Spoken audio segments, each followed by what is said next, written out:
Hello and welcome to Education 689. Today we're going to be talking about creativity in the content areas. We are using creativity in the classroom, the textbook that we've been using all semester. And we're going to be looking specifically at chapters 6 and 7. So I want to admonish you to read both chapters.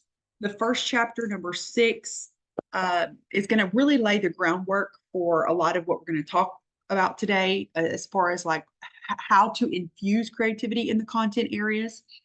But then the bottom portion of it, or I'm sorry, the latter portion of that chapter, it's going to focus on language arts and social studies. And then chapter 7 is going to pick that up and talk about science, mathematics, and engineering, and then some additional strategies, some other strategies.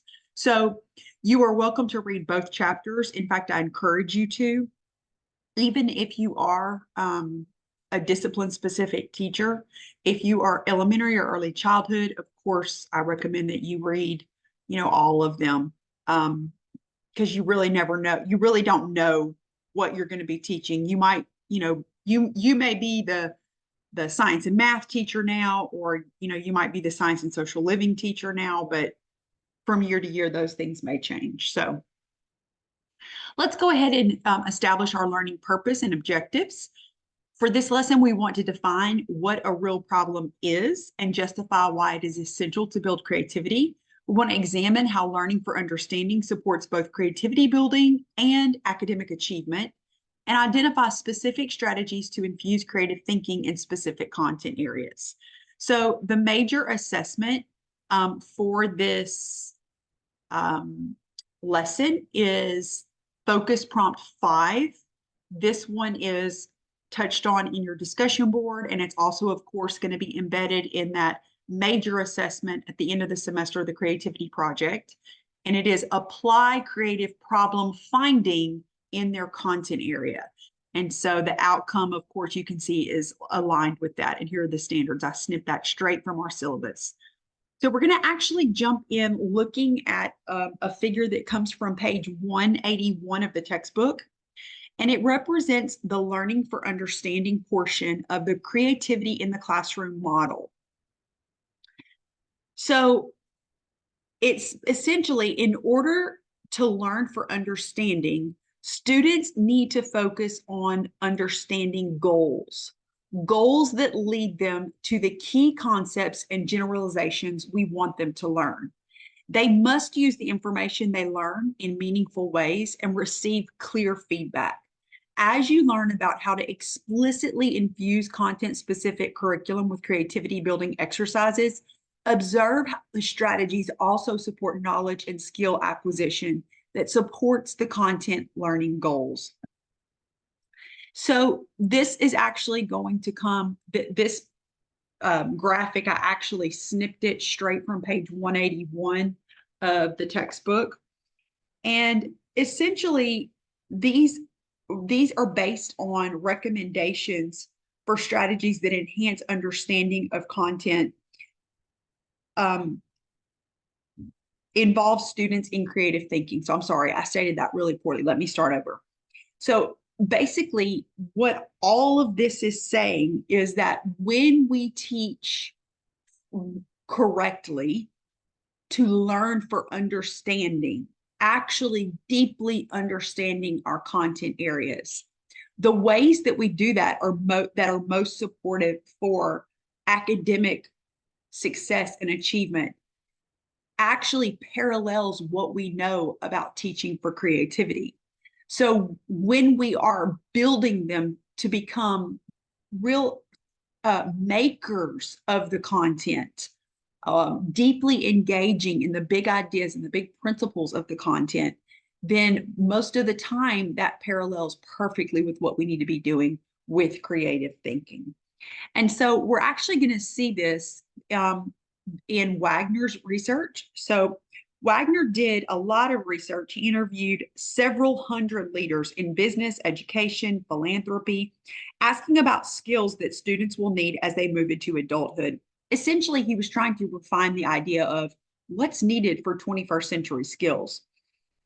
So we can teach them the technical stuff was what one of the responses from a business leader was. But first and foremost, I look for someone who asks good questions. I can't teach them how to ask good questions. I can't teach them how to think. So Wagner summarized the skills that he identified from his research as these 7 essential skills. And as I read through them, I want you to reflect on our previous lessons that establish what the characteristics of creativity are. And you'll see that these parallel those creative thinking skills. So critical thinking and problem solving, collaboration and leadership, agility and adaptability. And so when we're talking about, creative thinking, what we're talking about there is that concept of flexible thinking, initiative and entrepreneurism, oral and written communication skills, accessing and analyzing information, and curiosity and imagination. And so again, you can see that the skills that Wagner's research found were most important for 21st century workplace.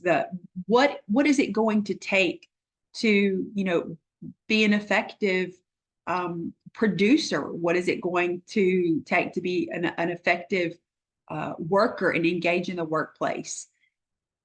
That actually is the same thing as what we're trying to do with creativity. So bottom line is, when we are teaching them beyond just memorization of facts and how to quote unquote teach to the test, but when we're really teaching our students how to think about our content, how to navigate our content, how to produce in our content, how to consume in our content, then what we're doing is we are crafting critical thinking skills at the same time that we're building the content. And that's what I want you to take from these 2 slides, is that when we are deeply and critically teaching our content, we are going to be teaching our students to think creatively in that content and hopefully transfer, to other areas as well. So this next slide deals with pages 181 to 188 of the textbook. And essentially what we're going to be doing is talking about curriculum for creativity. And essentially, we're thinking about the what, the how, the why, and the how do you know, these 4 parts right here. So I'm going to go ahead and kind of establish our foundation for this and then break down each one of those before we look at the resources that I've also included. So each of these principles can be considered in more depth: the what, the how, the why, the how do you know. And we're going to do that. You're going to do that throughout this lesson. But the best part is the principles serve a double duty. As I mentioned in the previous 2 slides, it's reiterated here. More and more as we understand how in-depth learning takes place, it becomes clear once again that the principles that support creativity are also the principles that support learning. As we help students become curious, ask questions, take on new perspectives, and tie content to their lives, we not only become more interesting teachers, though we certainly do that, but we work in sync with our students' growing brains. And truly, nothing can be better than that. So the first thing we're going to talk about is thinking about the what. The what. Knowing what to teach can be tricky, given the seemingly endless list of outcomes, objectives, core ideas, and so on that teachers face each day. It might sound odd, but it can be a problem. When the lists are long and time is short, how do we organize content so that understanding happens? Sawyer, who we mentioned earlier in the semester, refers to the deeper understanding necessary for creativity as creative knowledge. He said, the best way to teach creativity is to teach creative knowledge in all subjects. When you learn creative knowledge, you understand what you're learning. Creative knowledge is adaptable. You can apply it to new situations and use it outside of school. When you're given a problem you haven't seen before, creative knowledge prepares you to approach it using a deepening understanding of the material. Creative knowledge refers to content that is tied to important principles underlying the curriculum and connecting in complex ways, both to the other ideas currently being taught and to other ideas across disciplines. Put more simply, we want to organize curriculum around big ideas, big questions, and big processes. So big ideas, big questions, and big processes. So I'm going to come back and I'm going to revisit that specifically with some resources I've included after we cover the how, why, and how do you know. So the what is important though, very important. So when we're thinking about how to infuse creativity, we've got to consider what we're teaching. And that's where that concept of creative knowledge comes into play. The next thing that we want to talk about is the how portion. So of course, once we've determined the what of the curriculum, and that may mean modifying your curriculum, that may mean, paring some things down, that definitely we want to make sure that we're using diagnostic assessments. We don't want to teach concepts over and over and over again to our students if they've already learned them. That definitely frees up more of our curriculum that we can go on and explore something a little bit deeper in the content. But once you've established the what, we need to move on to the how. So of course, the what is important, but it's also important that the how, the types of teaching methods, be considered from varied perspectives. These include instructional techniques that require students to ask questions, generate varied options, and consider multiple points of view. In other words, our students need to think about the things they are learning. Examining the how of our teaching to enhance creativity about the things that they are learning. Examining the how of our teaching to enhance creativity doesn't mean changing everything we are doing. Sometimes small changes make a big difference. In one study, simply changing the type of lesson introduction to a more creativity supporting option enhanced both creativity and learning. It is a matter of being mindful of the variety and types of teaching methods we use. There are many ways to do this. In chapter 8 of that, we actually are going to examine strategies for helping students ask questions. And so that was one of the things that we've already covered. There are also many ways to get students to think about things from multiple perspectives. For example, we could consider these planning basics. Is there a place in this lesson it would be helpful to generate many ideas? Could students take a different perspective or point of view about the content? How could I use a what if question to get students to look at content in a new way? And of course, last week, we actually learned about a lot of strategies that we could use: brainstorming, the attributes, the question formulation techniques. All of those are fantastic for considering how.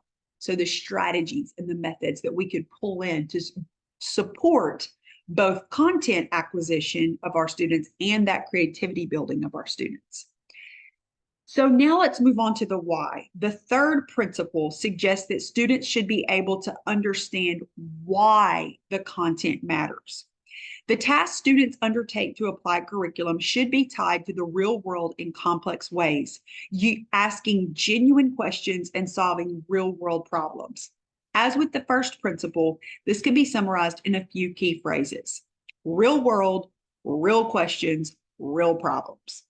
All good lessons involve practice. Whatever the key ideas we are teaching, students must practice them to reinforce their learning. The question is how. When we ask students to apply content in new ways, it requires them to think about the ideas more flexibly. When those applications are relevant to authentic questions, they make learning real. Studying the volume of solids as a geometrical formula and then completing a set of calculations is one thing. Considering how best to design a container to hold a particular volume of popcorn is another. Learning the difference between a simile and a metaphor is standard language arts content. But developing metaphors that could be used to justify a new school mascot makes the concept of metaphor meaningful beyond the textbook.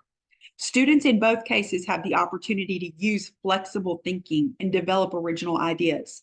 They also begin to see how the things they are learning relate to their lives. And it's important to note here with the why that we only think deeply about things we care about. So this is where if we go back to some of those earlier lessons, tapping into that motivation of our students and the interest of our students, building in choice and options when we can, it's a wonderful way to make them care about what they're learning about. And so the last one that we're going to talk about is how do you know?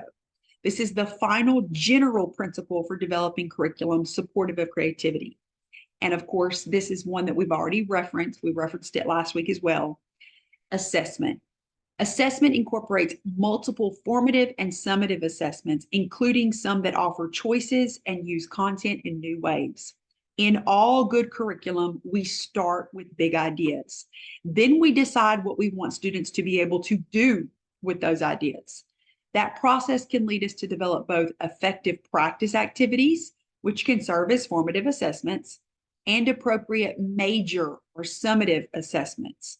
We know when we ask students to apply information, they will learn the most and showcase their ideas most effectively if they are engaged in projects that are meaningful to them. And while it is true that most public school teachers must prepare students to take traditional tests, if traditional tests are the primary type of major assessments, we may teach an unintended message. Only test scores count. While sadly, sometimes public schools feel like that, we want learning for understanding and creativity to occur. We need to create assessments that both require students to use the information and send the message, your thinking about the content counts. So Burville and Ryder did some research in 2017, and it resulted in what they refer to as critical creativity.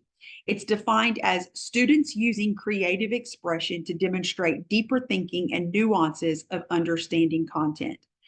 They use the example of a skateboarder who, having mastered a particular move, is then able to change, embellish, and improve it. When in similar ways, students can remix and create something new with content, we know they have truly understood it. For this reason, assessments that require critical creativity can be particularly powerful. Their book contains dozens of suggested creative products you might explore, utilizing powerful words, images, sounds, objects, social media, and the body. They range from interpretation of quotations to minimalist posters, autobiographical playlists, and even an Oreo challenge. So there's more information about developing this critical creativity in the Burville and Ryder book. I'm actually going to reference this book at the very end of the semester, but feel free to check it out as earlier if you would like to do that. It's in some of the recommended reading that I put at the end of the semester. So before we move on to the next slide, I just want to show you some resources that I've put with this material on this slide. McTighe, Wiggins, and Silver are the names that are associated with the concept understanding by design. It's typically McTighe and Wiggins, but Silver also did some research with McTighe as well, so I've included his name here as well. He's also they're mentioned in your textbook. But this is a video of McTighe explaining understanding by design, and then I've actually put 2 links here to the understanding by design approach to curriculum design. They're articles, and they contain some really great resources as well. I highly recommend that you check them out if you have not already in previous education courses. So this is what the whole concept of where we get backward design is from this research, and it's from this approach to curriculum. It is one of the most common sense type things, but at the same time, it is so helpful and it's really profound.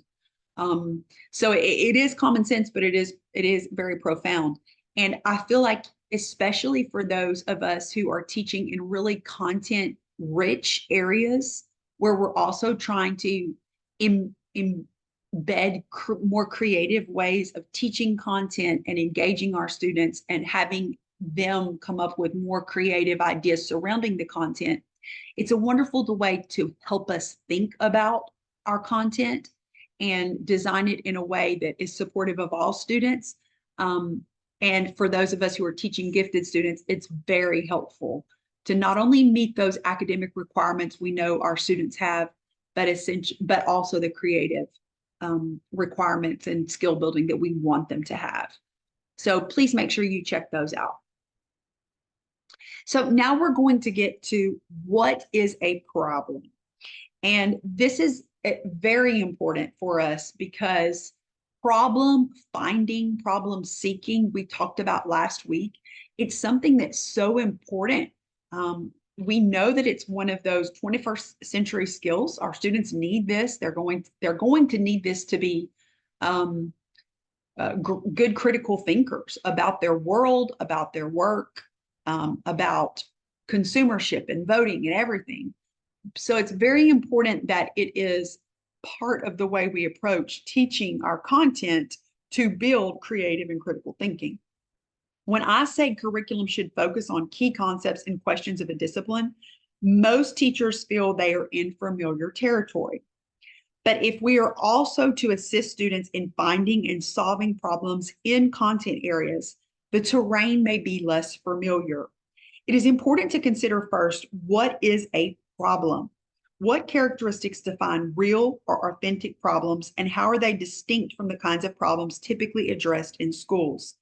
Theorists espousing authentic outcomes, real-world tasks, and multidimensional problem solving fill the pages of educational journals. However, in many cases, the meanings of such terms are unclear. The authors assume, perhaps, that we will know real tasks when we see them. One helpful key to defining real problems is in the work of Renzulli, whose enrichment triad model centers on individual and small group investigations of real problems. This model was originally developed for the education of gifted and talented students, but many of its components are appropriate for all students. And the strategies for the pursuit of real problems can hold the key to problem finding and solving in many arenas. So first, a real problem springs from the interest of a student or a group of students. A real problem has personal interest and value to the student who pursues it. If everyone is assigned to do it, it is less likely to be a real problem. This characteristic poses challenges for teachers. Rarely, in general content teaching, do we have the option to have each student investigating unique interests. But we can approach the ideal by being alert to student interests and concerns and working with them to tie content to their worlds. And occasionally, especially when we're teaching gifted and talented, I shouldn't say occasionally, more often, when we're teaching gifted and talented, and especially when we're teaching whole classes of gifted and talented students, we can let them do those independent projects. That is one of the beauty of supporting our gifted learners. So second, a real problem does not have a predetermined correct response. It involves processes for which there cannot be an answer key. As I consider the real problems with which my students have become involved, they seem to fall into three general categories. And I'm using first person here. I want to let you know I'm reading this from the textbook. I'm sure you can tell, but I can also vouch for this as well. Teaching my own students, I could be using genuine first person here and not just Starco first person. So, but let's get back to that. Number one, some real problems are research questions. And so these are things that involve gathering, analyzing data, looking at primary and secondary documents, interviews, document analysis. Secondly, other problems fall into the category of activism. These activities require students to actually do something. They need to somehow improve an aspect of the world around them. Students who set up school recycling programs, teach peers what to do if they suspect a friend is being abused, create community nature trails, or lobby for bike lanes on local roads are pursuing this type of real problem. So for several years, I did something called Genius Hour, and students loved it. They worked on real world problems of their own. And of course, we had rubrics. It was cross-disciplinary, but we had all sorts of things. One of the students designed a drainage plan for South Lake Charles. He actually presented it to the city. We had another student who she presented a problem about an issue about sloth adoption and why sloth adoption was important, how it was connected to issues that were actually going on in Southwest Louisiana. And she convinced our class to actually adopt a sloth, and we would check in on him every week. And another one talked about did some research on microplastics and had a fundraiser to install bottle fillers in our school. So when I'm talking about activism, that you would be, it's amazing how many of our students want to get involved in something. They need to be given the time, the platform, the resources, and sometimes the confidence that yes, like you can do this. Here's some tools. I'm going to help you, that kind of thing. So activism is another way that we can make sure that it doesn't have a predetermined correct response or path, but it's something that's going to motivate them to solve the problem that they discover. And then the next one is real problems in the arts entail the expression of some theme, aesthetic, or idea.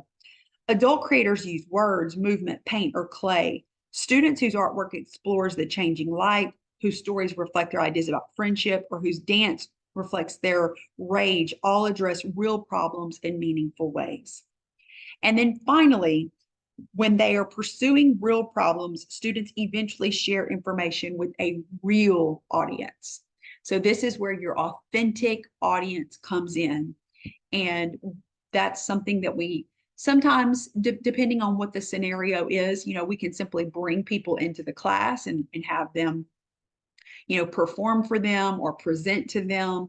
But sometimes for those highly individual type projects, we will need to help our students find an audience. And in chapter 8, I believe it's chapter 8, the end of chapter 8, it actually talks about some contests that students can get involved with, some national and international competitions, contests, and programs. Those sometimes can be wonderful ways for our students to have their work highlighted or showcased. Publishing is always a big deal for your creative writers.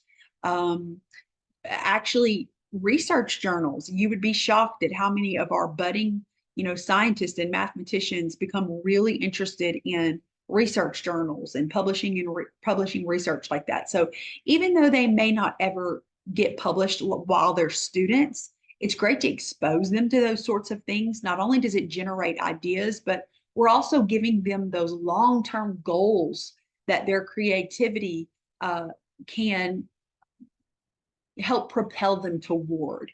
So kind of giving them something to look forward to, so to speak, by disciplining, that the creativity that they have within them, being disciplined, I should say, in their pursuit of it and their perfection of it, their mastery of it. So it's very important that we talk about what is a problem and we give our students those opportunities to actually engage with real problems.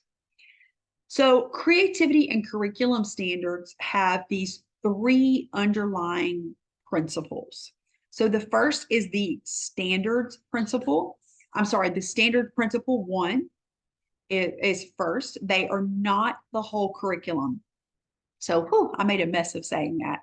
I was flipping pages and trying to get myself set up here. So these are some takeaways that I want you to consider regarding creativity and curriculum standards. So before we jump into the first standard, let's just kind of establish that for most teachers, all these strategies must be implemented within the curriculum standards required by our schools and districts. So this is very important, especially if you're teaching in a public school. You have, you might even have a scripted curriculum, that's becoming more and more common. There are pros and cons. This is not the place to discuss that. That you will have other courses that allow you to discuss that. But But I don't want you to think that just because you have a scripted curriculum, you are not able to embed creativity. You can. You're still the teacher in that classroom and you can do it. You may not be able to do it to the level that you would like to. If you're teaching at level students with a scripted curriculum, you do have some more restrictions. And I think that by not acknowledging that, we're really not doing a service to what you're pursuing here. It is true, but it is not impossible. And that's what I really want to show you and tell you and encourage you. So let's start with standards principle 1. They are not the whole curriculum. No authors, no matter how brilliant or wise, can create a list of everything that our students need to learn in school. The world is simply changing too fast. Needs of particular areas and groups of students differ too much, and the world is simply too broad and wonderful to be constrained to a single curriculum document. Again, the Common Core, what is not covered by the standards list, addresses this specifically. While the standards make references to some particular forms of content, they do not, indeed, cannot enumerate all or even most of the content that students should learn. The standards must therefore be complemented by a well-developed, content-rich curriculum. So Common Core actually acknowledges like, hey, we can't do it all. The same is true for any set of curriculum standards. They can provide a useful framework for planning and are helpful in making decisions like which year will electrical circuits be a major topic. But they should be a basis on which to build rather than a set of limitations. There is a reason some places designate their standards as a curriculum framework. A framework is like the girders in a building. They provide structure, but we still need to actually build the walls. And that's something I want you to take away from this. So creativity and standards principle 2, they don't tell you how to teach. So in most cases, including Common Core, curriculum standards designate outcomes. That is, they carefully delineate what is to be taught. Some of our curriculum does actually have many wonderful ideas on how to teach. So for example, our ELA guidebooks are something that I used for years. I saw them develop and they got better and better. And I was even part of their development at one point. And they do give wonderful ideas of how to teach. But even given that, they can't do it all. They can't tell you how to teach everything. And one of the key reasons why is they don't know your students. They do not know the individual little lives that are sitting in your room. They don't know what needs to be modified. They don't know how it needs to be differentiated to motivate them to meet their special needs. And so that's another key takeaway is how you teach it is very important to not only teaching the content and the students, but building creativity skills. And then creativity and standards principle 3. They don't tell you what students should do with the content.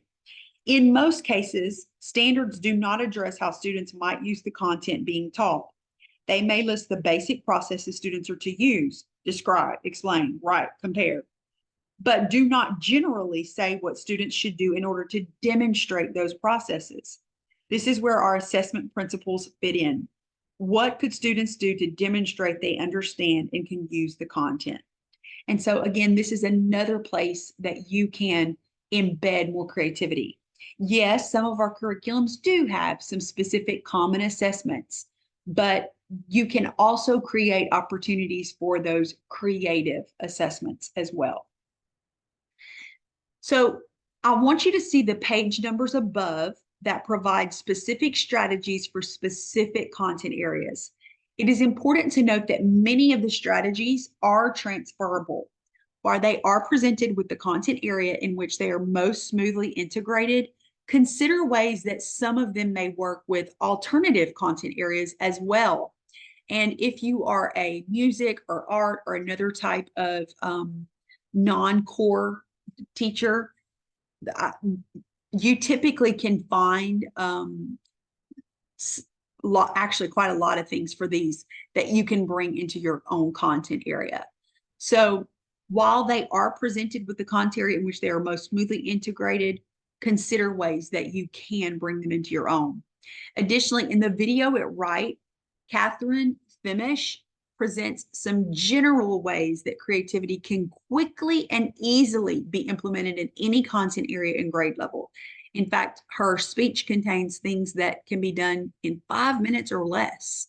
And these are actually some things that we talked about last week, but it's good to revisit them when we're specifically thinking about content areas. So to close, I want us to consider that examining specific strategies that can support creativity in specific content areas can empower us to more precisely target instructional methods to build learners' creativity. And ultimately, I want you to know that when we're teaching for deep understanding of our content, we are simultaneously building creativity. Those things go hand in hand.